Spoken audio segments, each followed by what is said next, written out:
Praise Lord. प्रभु यीशु मसीह के नाम में आपका स्वागत है। जिस प्रकार दूसरा करंथियों 12वां अध्याय और उसकी 9वीं आयत में लिखा है कि मेरा अनुग्रह तेरे लिए बहुत है। यकीनन परमेश्वर बहुत बरकत की बात मुझसे और आपसे कह रहा है और इसी बात पे आधारित होकर ग्रेस ऑफ गॉड प्रोग्राम बनाया गया है और उसमें आपका स्वागत करते हैं कि आप परमेश्वर के अनुग्रह से भरे जाएं जो बहुतायत के द्वारा आपके लिए रखा गया है। बड़े विश्वास के साथ आप इस प्रोग्राम को देखिए और बहुत विश्वास और उम्मीद के साथ परमेश्वर के वचन और गीतों के द्वारा आशीषों को प्राप्त करिए। स्वागत है आपका ग्रेस ऑफ गॉड प्रोग्राम में। God bless you. मैं आपके सामने एक गाना गाना चाहती हूँ जिससे आपको आशीष मिले।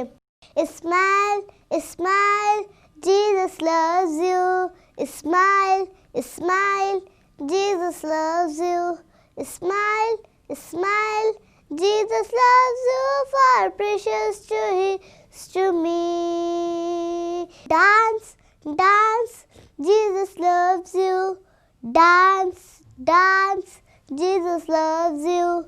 Dance, dance, Jesus loves you, for precious to is to me. Sing, sing, Jesus loves you. Sing, sing, Jesus loves you. Sing, sing, Jesus loves you, for precious to is to me. Clap, clap, Jesus loves you. Clap, clap, Jesus loves you. Clap, clap, Jesus loves you, for precious to His to me. Praise the Lord.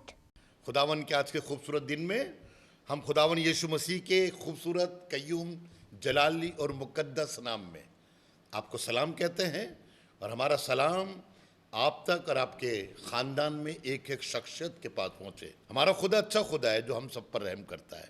आज जल्दी से खुदा की एक बात आपके सामने बांटना चाहता हूँ ताकि आपको बरकत मिले। बाइबल में दाऊद जो कि ओल्ड टेस्टामेंट का हीरो है, उसने एक बात बड़े खूबी से लिखी है जो मेरे और आपके ऊपर आज आयद होती है। आज सारी दुनिया डरी हुई है, आज सारी दुनिया परेशान है, आज सारी दुनिया इसमें है कि क्या हो, पता नहीं कब क्या हो जाए। लेकिन खुदा कलाम मेरा आपको तसल्ली देता है। जहाँ लिखा है ज़बूर 62 के 8वीं आयत में यूँ लिखा है, आए लोगो हर वक्त उस पर तवक्कुल करो। हिंदी में लिखा है, आए भाइयों, आए लोगों हमेशा उस पर भरोसा रखो। खुदा बाप यही चाहता है। छोटी बीमारी हो वो भी खुदा बचाएगा और कोरोना जैसी बीमारी जिसका अभी तक इलाज नहीं है, अभी तक किसी ने इसका कोई इंजेक्शन या कोई दवाई नहीं बनाई है, यहाँ खुदा आपसे कह रहा है, आए लोगों हर वक्त खुदा पर तवक्कुल करो। तवक्कुल रखना और ईमान रखना दोनों मुख्तलिफ हैं। ईमान दुनिया की हर शख्सियत रखती है, सबको पता यीशु मसीह आया था, लेकिन तवक्कुल बहुत कम लोग रखते हैं। मैं और आप उन चुनिंदा लोगों में से हैं जो यहाँ पर बैठे हैं, जो आप सुन रहे हैं, कहीं पे भी आप बैठे हैं, किसी भी जगह आप बैठे हैं, लेकिन ये आवाज़ जब आपके कान तक आ रही है तो आपको एक चीज़ सिखाना मांगती है कि हम अपने आसमानी खुदा पे हम तवक्कुल करें।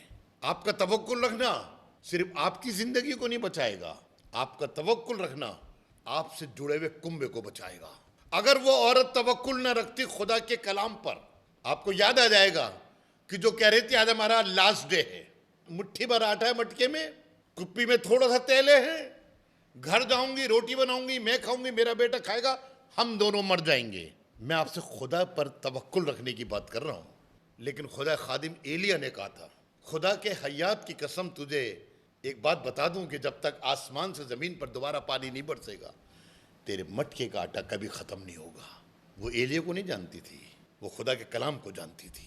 खुदा का बंदा एलिया खुदा की बात कह रहा था कि खुदा के हयात की कसम, उसने कहा था तेरे मटके का आटा जब तक पानी नहीं बरसेगा ख़त्म नहीं होगा, और उसने इस बात पे तवक्कुल करा। काश आज दुनिया के लोग भी इस बात पे तवक्कुल करें कि कोरोना चाहे चौथी स्टेज पे और 5वीं स्टेज पर हो, खुदावन आपको मरने नहीं देगा, खुदावन आपको नाश नहीं होने देगा। क्योंकि बाइबल में लिखा है ऐसा कोई हथियार नहीं बना जो तेरे खिलाफ काम कर सके। शायद 54:17 में लिखा है। और ये भी लिखा है, आए बड़े पहाड़, आए नाश करने वाले पहाड़, जो तू लोगों को नाश करता है, खुदावन उस ऐसे पहाड़ों को खत्म कर देता है। आज भी आपको बता रहा हूं कि अगर आप इस बात से कहीं सहमे हुए हैं और हम अपने घर से बाहर नहीं निकल रहे हैं, दैट्स सो गुड। घर में रहना बहुत अच्छी बात है। लॉकडाउन है, नूह के जमाने में भी 40 दिन तक 40 दिन से ज्यादा नूह और उसके तीनों बेटे और तीनों बहुएं और उसकी औरत बंद रहे थे, क्योंकि जब आप अपने आप को सिक्योर करेंगे, क्योंकि आपको याद दिलाना चाहता हूं, फरिश्ता वहीं पर आया जहां घर बंद थे। आपको याद आएगा मरियम जब अपने घर में थी तब जब्राइल फरिश्ता आया था। 120 लोग जब एक कमरे में बंद थे तब फरिश्ता आया था, तब पवित्र आत्मा उतर कर आई थी। आप खुदावन के लोग हैं। बहुत से इंस्टेंस है बाइबल में जहां पे आपको बता सकता हूं कि वो कमरे में बंद थे, वो कमरे में बंद थे और खुदा ने उनके साथ ये काम करा। सिर्फ आज आपके जहन में ये बात चस्पा करना चाहता हूं कि अगर आप खुदा पे तवक्कुल करेंगे, उस औरत की तरह जो बेवा थी, जिसने खुदा खादिम की बात मानी, खुदा नहीं बोल रहा है, खुदा खादिम बोल रहा है, इसके माने में समझ गई जो खादिम बोल रहा है ये खुदा बोल रहा है, और उसने खुदा खादिम की बात पर तवक्कुल करा। दुनिया में शायद बहुत से लोग इस बात को मुनासिब नहीं समझते कि खुदा खादिम जो कह रहा है वो खुदा की हिदायत से कह रहा है, और जितने लोग खुदा के खादिम का कहना मान लेते हैं वो कभी ख़त्म नहीं होते। आप भी खादिम कभी ख़त्म नहीं होंगे। खादिम का कहना मानना, खुदा की बात मानना, क्योंकि बाइबल में लिखा है जो तुम्हारी इज्जत करता है वो मेरे भेजने वाले की इज्जत करता है। बात मान लेना, इज्जत करना है। आज शायद दुनिया के बहुत से लोग यही गलती कर रहे हैं। बाइबल बताती है आए खुदावन के लोग हर वक्त उस पर तवक्कुल करो। जब मैं सोचने लगा क्या दुनिया में कभी ऐसा कोई वक्त भी आता है कि जब इंसान का तवक्कुल खुदा पे से उठ जाता है। हाँ, मुझे बाइबल में एक इंस्टांस याद आया कि जब अय्यूब का सब कुछ खत्म हो गया, उसके पास तो कहने के लिए एक बात तो थी, खुदावन एक तो छोड़ देता, खुदावन एक तो छोड़ देता, लेकिन उसने मालूम किस तरीके से तवक्कुल करा। जब उसकी औरत भी उसको छोड़ के चली गई, लेकिन उसने अपने खुदा को नहीं छोड़ा। जबकि औरत कह रही थी अब भी खुदा का नाम लेगा, खुदा के खिलाफ कुफर बढ़ता है तो मर जा। लेकिन बाइबल में लिखा है मैं जानता हूं मेरा मकलसी देने वाला जिंदा। ये तवक्कुल। लोग तो कहते हैं खुदा होता तो ऐसा होता ही नहीं। खुदा जो कुछ करता है हमारी बेहतरी के लिए कर रहा है। आज दुनिया के अंदर अगर ये जो हो रहा है, जो कोरोना फैल रहा है, इसके पीछे खुदा के लोगों के लिए कोई भलाई की बात है। शायद अभी नजर नहीं आ रही, आपको नजर आएगी। और मैं तो इतना जानता हूं कि जहां पे मैं खुदा की पासबानी कर रहा हूं, मेरी कलीसिया में किसी को भी ये बीमारी नहीं लगी है। और चर्च आते हैं लोग, पैदल चलकर आते हैं। एक तो हमारी बहनें जो सुबह जाती है 6 बजे और हर इबादत में होती है, और बताइए 3 किलोमीटर का सफर तय करके आती है, उसको तो आज तक कोरोना नहीं लगा। मालूम क्यों? क्योंकि हम अपने जो भेड़े खुदा ने दिए हम उसे उन्हें फीड कर रहे हैं और लीड भी कर रहे हैं, और ताकि तेरी राहों पे उनको लेके चलें। खुदावन पे तवक्कुल रखना खुदा के बेटे यीशु मसीह पर ईमान लाने से कहीं ज्यादा उत्तम है। आज दुनिया के लोग यीशु मसीह पर तवक्कुल कम करते हैं, ईमान ज्यादा रखते हैं। ईमान तो शैतान भी रखता है। जिस जमाने में लोग यीशु मसीह खुदा का बेटा नहीं मान रहे थे, ईमान ने उसी वक्त शैतान ने आके कहा था आए खुदा के बेटे हमें तुझसे क्या काम। It's mean he recognise Jesus Christ the son of the God, but the Jews and other fellows rejected ये लो जीसस क्राइस्ट। वो उसे खुदा का बेटा नहीं मानते थे और उसको सलीब पे भी इसलिए चढ़ा रहे थे, ये अपने आप को खुदा का बेटा कहता है। लेकिन हम खुदा पे तवक्कुल रखना सीखें। जब खुदा पे तवक्कुल रखेंगे 12 साल की बीमारी ठीक हो जाएगी। उसने यही तो कहा। देख कितना बड़ा ईमान, नहीं कि मैं ईमान की बात नहीं कर रहा हूँ, मैं तवक्कुल की बात कर रहा हूँ। उसने कहा था मैं पीछे से जाऊंगी और उसको छू लूंगी, ये तवक्कुल था।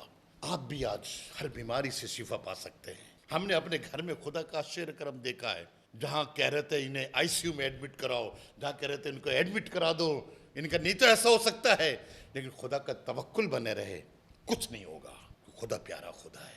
देखिए एक आयत निकालिएगा मेरे लिए, जबूर की किताब उसका 22वां बाब और उसकी 24वीं आयत को पढ़िएगा, जहां कुछ इस तरीके से मुंदरज है कि खुदा का बंदा दाऊद बड़े तजुर्बे से एक बात लिख रहा है।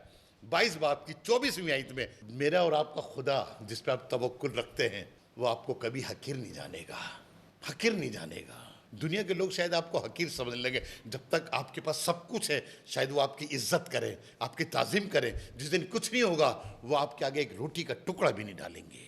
लेकिन बाइबल बताती है मैं एक ऐसे खुदा की परस्तिश कर रहा हूँ और आप ऐसे खुदा की बात को सुन रहे हैं जिसने कभी किसी मुसीबत ज़दा को, दुनिया में मुसीबत ज़दा को लोग हकीर समझते हैं, जिसके कपड़े फटे होते हैं, जिसके पास खाने के लिए नहीं होता, क्योंकि उस आदमी ने वो जब रोटी मांगने गया तो उसने उसको उठा के सुअरों के गोल में डाल दिया, यहीं खाओ बेटा।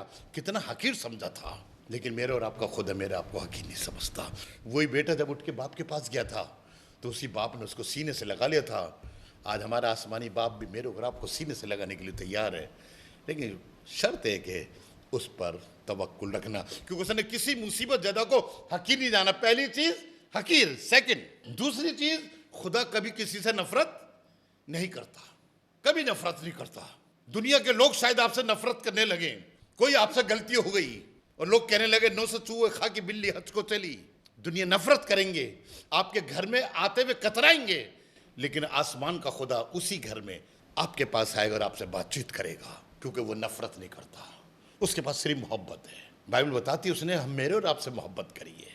दुनिया में दो ही तो चीज़ें, मोहब्बत और नफरत। नफरत शैतान की तरफ से आती है और मोहब्बत खुदा की तरफ से आती है। इसलिए देखिए, उसने किसी मुसीबत ज़्यादा को हकीर नहीं जाना और वो किसी से नफरत नहीं करता। आगे, और तीसरी चीज़ जो दुनिया के लोग करते हैं, जब तक तवा परात होती है सब आपके साथ होते हैं। जिस दिन मटके में एक मुट्ठी आटा रह जाता है, आटा खत्म हुआ, बाइबल में लिखे उस औरत के सारे कुंबे वाले उसको छोड़ के चले गए कि अब कहाँ से खाएंगे। लेकिन बाइबल बताती है वो कभी किसी से मुंह नहीं छुपाता। दुनिया के लोग मुंह छुपा लेंगे, दुनिया के लोग आपको हकीर समझेंगे, दुनिया के लोग आपसे नफरत करेंगे, लेकिन आसमान का खुदा ना तो आपको हकीर जानेगा, ना आपसे नफरत करेगा, ना आपसे कभी मुंह छुपाएगा। कितनी बार खुदा के पास चले जाएं, वो आपको खड़ा मिलेगा, वो आपका इस्तेकबाल करने के लिए खड़ा होगा। तभी तो लेकर मांगो तो तुमको दिया जाएगा, ये कोई का एक बार मांगना बस। हम अगर अपने किसी अजीज के पास जाएं, आपको कुछ रुपयों की जरूरत है, शायद वो आपको दे दे, दूसरी बार दें शायद आपको दे दे, तीसरी बार दें शायद आपको दे दे, लेकिन जब चौथी बार जाएंगे तो अपने घर के बच्चों से कहेगा कि देखो वो आ रहा, कह देना कि हम घर में नहीं है, या मुंह छिपा लेते हैं। आपके अजीज, आपके रिश्तेदार जो दम भरते हैं, जो भाई भाई एक साथ रहते हैं, एक दूसरे की निक्कर पहनते थे, एक दूसरे की प्लेट में से बोटी उठा के खा लेते थे, आज उन्हीं के अंदर नफरत है। वो अपने भाइयों से मुंह छिपा रहे हैं। आज बहनें बहनों से नहीं बोलती हैं। वजह क्या है? क्योंकि वो इंसान है। खुदा कभी अपना मुंह नहीं छिपाता। चौथी चीज देखिएगा, बड़ी अच्छी है। बल्कि जब भी हम ऐसे हकीर लोग, नफरत ज़दा लोग, मुंह छिपाए हुए लोग जब भी उससे फरियाद करते हैं, तो कब क्या करता है वो? जब हमारे पास कुछ नहीं होता तो खुदावन हमारी बात सुन लेता है। उसने एलिया की बात सुन ली थी, एलिया की बात सुन ली थी और मटके का आटा खत्म नहीं होने दिया। एलिया को भी तवक्कुल था और उस औरत ने उसकी बात पे तवक्कुल करा, बचा ली गई। आप भी बचाए जा सकते हैं, सिर्फ अपना हाल लिखा है, आए लोगों हर वक्त उस पर तवक्कुल करो, अपने दिल का हाल उसके सामने खोल दो। हन्ना पता नहीं कहाँ कहाँ कह रही थी, लेकिन एक दिन खुदा घर में खड़े होके अपने दिल का हाल खोल दिया। एली शायद उसको सोच रहा था इसने शराब पी रखी, नशे में है, लेकिन उसने कहा नहीं, मैंने तो अपना दिल खुदा के आगे उंडेल दिया। आप भी आज खुदा के आगे अपना दिल उंडेल दीजिए। आपको किस चीज़ की ज़रूरत है? आपको किस चीज़ की डिज़ायर है? आपके अंदर क्या कमी है? बताइए खुदा को, खुदा आपकी डिज़ायर पूरी करेगा।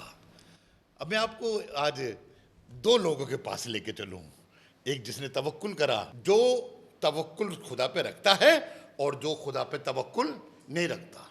यिर्मयाह नबी की किताब उसका 17वां बाब और उसकी 5वीं आयत में ये कौन फरमा रहा है? आसमान का खुदा ने कहा लोगों हर वक्त उस पर तवक्कुल करो। खुदावन यूं फरमाता है, श्रापित है वो आदमी जो इंसान पर भरोसा रखता है। नो, कभी किसी इंसान पे भरोसा नहीं। अगर आप इंसान पे भरोसा रखें, ये मेरे को इतना दे देगा, ये मेरा ये कर देगा, मेरा हिस्सा मिल जाएगा, मेरा ये मिल जाएगा, मेरा, नो नेवर। जब तक इंसान को आसमान से न मिले वो कभी कुछ भी नहीं पा सकता। बाइबल बताता है मलाउन है, श्रापित है वो आदमी इंसान पे भरोसा रखता है। देखिए उसको बताया है खुदा के बंदे ने, खुदा बाप ने उसकी तस्वीर। इंसान पे भरोसा करता है वो खुदा की तरफ से भटक जाता है। हिंदी में लिखा है वो यहोवा से भटक जाता है। दुनिया के लोग कहते हैं ना, आज भी आप देख रहे हो रोना के लिए हल्दी वाला दूध पियो। अबे खुदा हल्दी से क्या छोटा है? काली मिर्च, अदरक वगैरह वगैरह मिलाओ, इसे चाटो तो कोरोना नहीं होगा। क्या ये सब खुदा से बड़े हैं और खुदा उनसे छोटा बन गया? इंसानी बातों पर भरोसा रखते हैं, उनका दिल भटक जाता है। मलाउन है वो आदमी, श्रापित है वो आदमी जो इंसान पे भरोसा रखता है, जिसका दिल खुदा से बरगश्ता हो जाता है। वो निर्जल देश के अधमुए पेड़ की मानिंद होगा। निर्जल मानो क्या? मानो किसे कहते हैं निर्जल? जहां पे जल, एक पेड़ लगा हुआ है जहां पे जल नहीं है, और जहां जल नहीं हो तो पेड़ के हरा भरा रहेगा। जो खुदा पे तवक्कुल नहीं रखता वो ऐसे पेड़ की मानिंद है जो निर्जल देश में लगा है। कहां पर है पेड़? ये जंगल में, जो बियाबान में है। और कभी वाला पेड़ क्या चीज भलाई नहीं देखेगा। कितना ही कमा ले, हाथ फिर भी फैलता रहेगा। कितनी अच्छी जो कोठियां ले ले, फिर भी दिमाग उसका खराब रहेगा। कितने ही उत्तम कपड़े पहन ले, कितना ही उत्तम खाना खा ले, लेकिन उसका कभी भला। In the world we want to see the goodness of the Lord, and I assure you when you keep the faith upon Jesus Christ you will see the goodness of the Lord. खुदा की भलाई आपको दिखाई देगी। हालांकि Bible में तो ये लिखा, खुदा ने कहा अगर तू भला करे तो क्या तेरा भला नहीं होगा। लेकिन आज आपको बताना चाहता हूं, जब तक आप खुदा पे तवक्कुल नहीं करेंगे तो आप किसी का साथ भला कर ही नहीं सकते। सबसे पहली बात है, जो तवक्कुल नहीं रखते वो उस पेड़ की मानिंद है जो निर्जल देश में लगा है, जो जंगल में लगा है, और उसका कभी भला। और कहाँ रहेगा? जहां की जमीन कुछ उपजाऊ नहीं है, निर्जल देश में रहेगा। और ऐसी भूमि में जहां पे उगता ही नहीं है, कुछ होता ही नहीं है। वो उस पेड़ आप जाके देखिए कभी कभार आपने। हमारे घर में तो देखा जाता वाला ये डिस्कवरी वगैरह, तो देखते कैसे कैसे पेड़ है। ऐसे देश में सूखे पेड़ भी देखते हैं जिस पे गिद्ध बैठे हैं। आप कैसा पेड़ बनना चाहते हैं कि आगे गिद्ध बैठे आप पे? ये वो है जो खुदा पे भरोसा नहीं करते। और खुदा आपको कभी ऐसा नहीं होने देना चाहता। खुदा ने अपने बेटे यीशु मसीह को इसलिए क्यों भेजा कि हम ऐसे वाले पेड़ बन जाएं। नहीं, आप देखिएगा, ये तो था वाला जो खुदा पे तवक्कुल नहीं रखता। लेकिन दूसरी तरफ देखिए, मुबारक है वो आदमी, ब्लेसेड इज दैट पीपल जी, जो खुदा पे तवक्कुल रखता है और जिसकी उम्मीद का क्या है। और बाइबल में वो हिंदी में लिखा है, जिसका आधार, जिसने परमेश्वर को अपना। आपने किस चीज को आधार माना है? मैं आपसे बात कर रहा हूं। दौलत को आधार माना है? एक दिन एक आदमी दौलत को आधार मानना था और कह रहा था मेरी जान चैन कर खा पी और सुख से रहे बहुत वर्षों के लिए। How many years? Many years. उसने रुपए को अपना आधार माना। मालूम क्या हुआ? जब उसने रुपए को आधार माना, खत्म हो गया। उसी वक्त आ जाए, बेवकूफ तेरी जान तो आधी रात में ले ली जाएगी। अगर आप खुदा के अलावा किसी और चीज को आधार मानेंगे तो आसमान का खुदा कहेगा मैंने तेरे को पाला पोसा, मैंने तेरे को जो कुछ जंगल में तू खून में लथपथ पड़ी थी मैंने उठाया, तुझे धोया, तेरे को कपड़े पहनाए। आज और किसी को आधार मान रहे। गलती हम यही करते हैं। जिस खुदा ने हमें सब कुछ दिया है हम बहुत बार उसको आधार नहीं मानते। जो खुदावन खांसी ठीक कर सकता है वो वही खुदावन गले से खून आने वक्त भी आपको ठीक कर सकता है। सिर्फ आप खुदा को आधार मानिए। आजकल हमारे हिंदुस्तान में तो एक चीज़ चल रही है, आधार कार्ड ही सब कुछ है। वो कार्ड आपका आधार बताता है कि आपका नाम क्या, आपके बाप का नाम क्या, आपका एड्रेस क्या है, आपकी उम्र क्या है, आपका टेलीफोन नंबर क्या है। ये आधार है आपका। और बाइबल बताती जिसने अपने खुदा को अपना आधार माना है, जिसकी उम्मीद का खुदावंद है, वो मालूम किस पे उम्मीद लगा रहा है? आसमान के खुदा पे। वो रुपए पे उम्मीद लगाए बैठा था, रुपए ने उसका साथ नहीं दिया। एक दिन एक आदमी कह रहा था आज मैं तेरी बोटी बोटी करके आसमान के परिंदों को खिला दूंगा। लेकिन वो जो लड़का आया था उसने अपने खुदा को अपनी उम्मीद का माना। मालूम क्या कह रहा था? जिस खुदा ने मुझे शेर भालू और रीछ से बचाया, आज वही खुदा मुझे तेरे हाथ से बचाएगा। ये होती उम्मीद। आपकी उम्मीद किस पे? शायद आपकी उम्मीद आपको अपने बच्चों पर है। मैंने बहुत से लोग देखे हैं जिन बच्चों ने अपने माँ बाप को उठाकर ओल्ड एज होम में डाला है। हमारे जो वैशाली चर्च में एक बेचारा एक आदमी है जो कि 84-85 साल का है, उसके बच्चों ने उसको उठा के मेहरौली के ओल्ड एज होम में डाल दिया। उस बाप ने अपने बच्चों पे उम्मीद लगाई होगी, पाल पोस के ये बड़ा करा होगा और ये सोचा होगा बड़े होकर ये मेरी लाठी बनेगा, ये मेरा सहारा बनेगा। लेकिन जब हम ऐसी उम्मीदगाह बनाते हैं वो उम्मीदगाह हमारी टूट जाती है, वो उम्मीदगाह हमारी खत्म हो जाती है। उसने अपनी ताकत को उम्मीदगाह बनाया तो मालूम क्या लिखा? एक लड़का, छोटा सा लड़का जिसके चेहरे पे लाली झलकती थी, उसने एक ही पत्थर से उस ताकतवर को, उस पहलवान को, उस लंबे चौड़े आदमी को कुछ सेकंड में गिरा दिया। उसकी उम्मीदगाह टूट गई। उम्मीद, उसकी ताकत, उसकी उम्मीदगाह थी, खत्म हो गई। लेकिन जिसकी उम्मीदगाह खुदा थी, जिसने अपने खुदा को अपनी उम्मीदगाह बनाया है, तो उसके लिए औरतें कह रही थी साउल ने तो हजारों को मारा लेकिन दाऊद ने लाखों को मारा। जब आपकी उम्मीद का खुदा बन जाएगा तो लोग आपके लिए गाना गाएंगे। कल तक जो आपके खिलाफ बोलते थे वो आप कहेंगे नहीं भाई इनसे जाके दुआ कराओ, ये दुआ करते ठीक हो जाते हैं, क्योंकि उसने अपने खुदा को अपनी उम्मीद का बनाया है। कभी अपने विजडम को भी अपनी उम्मीद का मत बनाइएगा। मैं ऐसा करूँ तो ऐसा हो जाएगा। खुदा के आगे कहीं मैं तो कुछ भी नहीं हूँ। दाऊद कहने लगा मैं तो पिस्सू के समान हूँ, मैं कुत्ते के समान हूँ। एक आदमी ने कहा मैंने अरे बाबुल देश मैंने अपनी हिकमत से बनाया, अपने विजडम से बनाया। मालूम है क्या, वो 7 साल के लिए जानवर बन गया, क्योंकि वो अपनी ताकत को अपना आधार मानना था। आज आप अपने खुदा को अपना आधार मानिए। लिखा जिसकी उम्मीद का खुदावंद है। आगे आप देखिए 2 पेड़ मैंने आपको बताया। पहला वाला पेड़ मैंने आपको बता दिया जो सूखा है, जिसमें कुछ नहीं है, जिसमें गिद्ध बैठ रहे हैं, जिसपे चील बैठ रही है, जिसपे उल्लू बैठ रहे हैं। लेकिन दूसरा पेड़ जो खुदा पे तवक्कुल रखता है वो उस पेड़ की मानिंद है। कहाँ पे? हम एक गाना गाते आए हैं, एक नदी है जिसकी लहरों से, आता होगा नहीं अलग गाना आपको। वो खुदा का बंदा, वो शख्सियत, वो बहन, वो भाई उस पेड़ की मानिंद है जो पानी के पास लगाएगा। अब देखिए कभी भी आप निकलते हैं, आप ट्रेन में सफ़र करते हैं, बस में सफ़र करते हैं, हमारे आसपास तो एक जो नदी है जमुना, जब हम निकलते हैं तो वहाँ पे कितने पेड़ लगे, उन्हें कोई पानी देने वाला नहीं है, लेकिन वो फिर भी हरे भरे रहते हैं क्योंकि पानी के पास लगाए गए हैं। लिखा है वो पानी के पास लगाए गए हैं ना। कहाँ पर? बहुत बार हम पानी के पास तो लगे होते फिर भी हमारी जड़ कहीं कहीं जाती है। यीशु मसीह की तरफ बाइबल लेके तो चल रहे लेकिन हमारी जड़ कहीं और गई हुई है। रोज़ा तो रखते हैं हम, लेकिन एक साल में एक रोज़ा भी ऐसा आता है जब वो लाल कपड़े पहनकर और वो छलनी में देखकर अपना रोज़ा खोलते हैं। अगर आज की तारीख में मैं किसी से पूछूं भैया कौन सा रोज़ा है आज, हम जो ना कोरोना में सब कुछ भूलते हैं। अब तो हमारे पे हावी हो रहा कोरोना। कोरोना आपको हलाक नहीं कर सकता, आई अश्योर यू। लिखवा लीजिए, आप किसी कोरोना वाले से हाथ भी मिलाएंगे आपको नहीं होगा भाई, because you belong to Jesus. Jesus is your saviour, Jesus is your shelter, Jesus is your shield.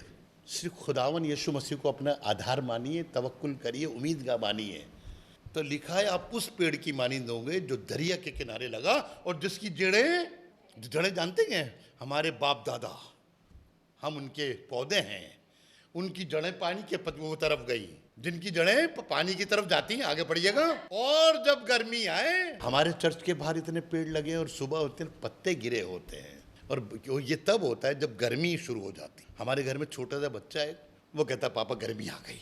Yes, क्योंकि जब गर्मी आती है तो चीजें अपना स्थान छोड़ देती। गर्मी का मतलब है जब मुश्किलात आए, गर्मी का मतलब है जब आप परेशानी में गिर जाएं। लेकिन जब गर्मी आए तो उसको होगा ही नहीं खतरा, क्योंकि आप नदी के किनारे लगे हुए हैं।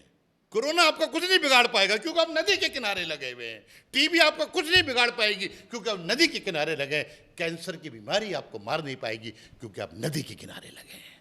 उसे कुछ खतरा ना होगा। आगे कैसे? जहां पत्ते टूट रहे हैं, गिर रहे हैं, सूख रहे हैं, पेड़ सूख गया गर्मी में, उस वाले पेड़ की तरह, लेकिन ये पेड़ क्या रहेगा? हरा भरा रहेगा। खुदा बाप भी आपको ऐसे ही पेड़ बनाना चाहता है कि वो हरा भरा रहे। आपको खुदावन आपकी दिक्कतों में, आप तो आज की तारीख में सबसे बड़ी गर्मी और धूप तो कोरोना है जो लोगों को घर में बैठे ही सुखा रही है। लोग डर रहे हैं, तड़प रहे हैं, परेशान हैं, खुद भी घुल रहे हैं, दूसरे को भी घुला रहे हैं।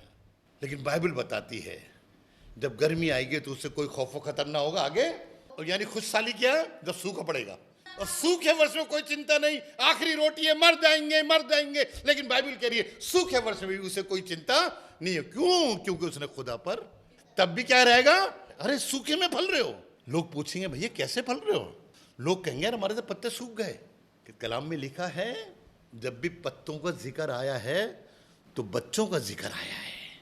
पत्ते हमारी औलाद को दर्शाते हैं, और बाइबल बताती है जब आपके ऊपर कोई कलेश आए, परेशानी आए, कैसी परेशानी क्यों ना, लेकिन आपके पत्ते हरे भरे रहेंगे, आपके बच्चे हरे भरे रहेंगे। सिर्फ आपको एक काम करना है, आपको अपने आसमान के खुदा पर तवक्कुल रखना है, उस पर भरोसा करना है। और फल लाने से, ये बाज वाला शख्स बड़ा अजीब गरीब लगता है। बहुत बार हमने अपनी माँ से, अपने बाप से सुना था, मैं अपने लिए बता रहा हूँ, इतना इसको मारते हैं। मेरे को लगती थी पिटाई की, बहुत शैतान था, लेकिन फिर भी ये बाज नहीं आता। लेकिन वो फल लाने से, अरे सूखे वृक्ष में भी उसे कोई परेशानी नहीं, फल ला रहा है। और पेड़ तो अपने फलों से ही पहचाना जाता है। और मैं आपको बताना चाहता हूँ, बीमारी चारों तरफ फैल रही होगी लेकिन आप फल ला रहे हो, लोग देख के चौंकेंगे, अरे हम तो परेशान हैं, हमारे घर में ऐसा हो रहा है, अरे यहाँ तो खुशियां मन नहीं है। ये तो रोज कहते हैं आज चिकन बिरयानी खाएंगे, आज मटन पुलाव खाएंगे, आज हम आलू और गोश्त का कोरमा खाएंगे। अभी ये क्या हो रहा है, यहाँ मिल नहीं रहा, ये खा रहे हैं। क्यों? क्योंकि सूखे वर्ष में भी उसे किसी चीज की परेशानी खुदा बाप पता नहीं कहां से मेरे और आपके लिए मुहैया कर देगा। आज की इस अच्छी सुबह के अंदर मैं आपको सिखाना चाहता हूं कि आप सिर्फ अपने खुदा पर तवक्कुल करिए तो लेखा खुशहाली में भी उसे फिक्र नहीं होगी। आपको तनख्वाह नहीं मिल रही तो आपको फिक्र नहीं होगी, आपके कपड़े आपके पास अच्छे नहीं तो भी आपको फिक्र नहीं होगी, लोग गिर रहे होंगे आपको फिक्र नहीं होगी, लोग परेशान होंगे आपको फिक्र नहीं होगी, आपके 3 महीने से पेंशन नहीं है तो भी आपको फिक्र नहीं होगी, क्योंकि आप पानी के बहते हुए सोते के पास लगे हैं। और आज यही चीज मैं आपको सिखाना चाहता हूँ, इससे बेहतर कि मैं अगले हफ्ते फिर आपको सिखाऊं। आज ये सीखिए, आज एक चीज मैंने आपको सिखाई है, चाहे दुख है या सुख है, खुदा को अपना आधार माने। क्या माने? आधार माने, क्योंकि जिसने पैदा किया है वही पाल पोस कर बड़ा करता है। लिखा खुदावन जख्म भी देता है तो उस पर पट्टी भी बांधता है, मरहम लगा के पट्टी बांधता है। आज वही खुदा आपका जिंदा खुदा बन जाता है। और मैं चाहता हूं जब आज हम इस बात को तस्लीम कर रहे हैं कि हाँ खुदा ही हमें सब चीज से बचा सकता है, खुदा ही हमें सब चीज से बचा सकता है। हमारा एड्रेस है assembly of believers church, S410 street number 11, school block, Shakarpur, Delhi 110092। और अगर आप हमसे फ़ोन पे कांटेक्ट करना चाहते हैं तो हमारे नंबर हैं 8527158740 और दूसरा नंबर है 9891358387। इसके अलावा 9891152423